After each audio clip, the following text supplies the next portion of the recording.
भारत सरकार की बहुत बड़ी जीत हुई है आज लंदन के कोर्ट में और उसके बारे में आपको बताने लगा हूं मैं।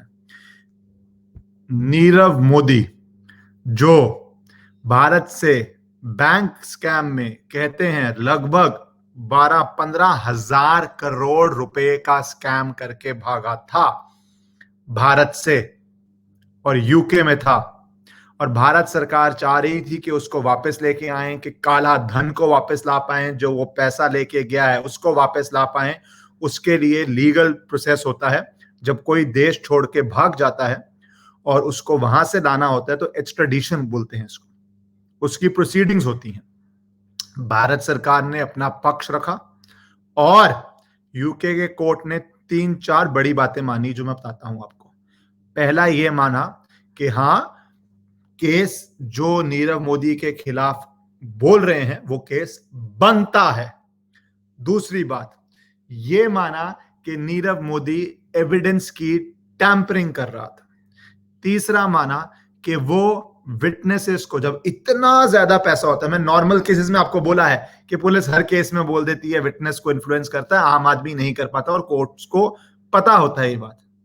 पर ये इतने पैसे वाला आदमी कोर्ट्स को, जो विटनेस कोर्ट्स में जाते हैं उनको इन्फ्लुएंस कर सकता है। ये बात भी यूके ने मानी है। और जो उन्होंने बचाव पक्ष में कहा कि ये भारत सरकार पॉलिटिक्स के लिए कर रही है, पॉलिटिक्स के लिए कर रही है, वो कोर्ट ने नकार दिया। कोर्ट ने कहा भाई केस बनता है इसलिए कर रही है। विपक्ष ने तो बहुत अटैक किया था कि अरे आपने जाने दिया, अरे आपने बचाया नहीं, अरे आपने पकड़ा नहीं।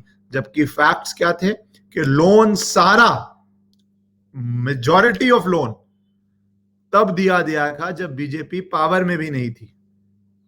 आपको पता है यूपीए एरा में क्या बैंकिंग के साथ हुआ था।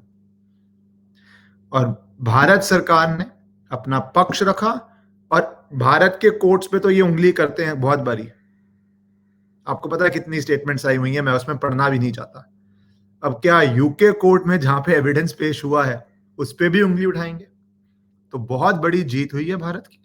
लीगली इनके पास राइट ऑफ अपील है तो नीरव मोदी अपील में जाएंगे लीगली।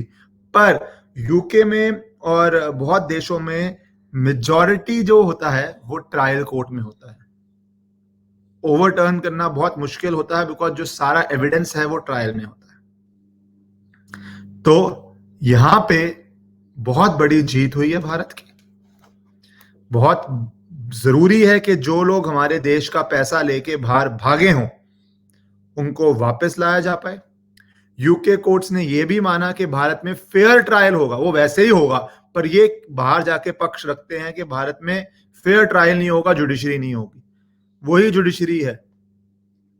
जब उसको लगता है पुलिस का केस नहीं बनता, एक एग्जांपल दे देता हूं, अभी हुआ, बहुत लोग आप उसमें से इतने खुश भी नहीं थे, पर जुडिशरी को नहीं लगा कि दिशा रवि के ऊपर केस बनता है, उन्होंने बेल दी कि अभी आप साबित नहीं कर पाए। डेमोक्रेसी में जुडिशरी की रिस्पेक्ट जरूरी है और ये यूके कोर्ट्स भी भारत के कोर्ट्स को अप्रिशिएट कर रहे हैं। तो अब बहुत बड़ी जीत हुई है एंड आई होप अपील जल्दी हो। फेयर ट्रायल वो यूके कोर्ट ही मान रहा है इंडिया में होती है और दूसरे कोर्ट माने तो अच्छी बात है, वैसे पता ही है, बट एक स्टिल एक अच्छी बात है दूसरे कोर्ट जब ये करते हैं तो। और अब आगे इसको जल्दी आके पैसा रिकवर करना जनता का, आम जनता का, इतने 1000 करोड़, और जिन्होंने ये लोन्स दिए उनको जेल में डालना, ये सब होगा इसके आने के बाद।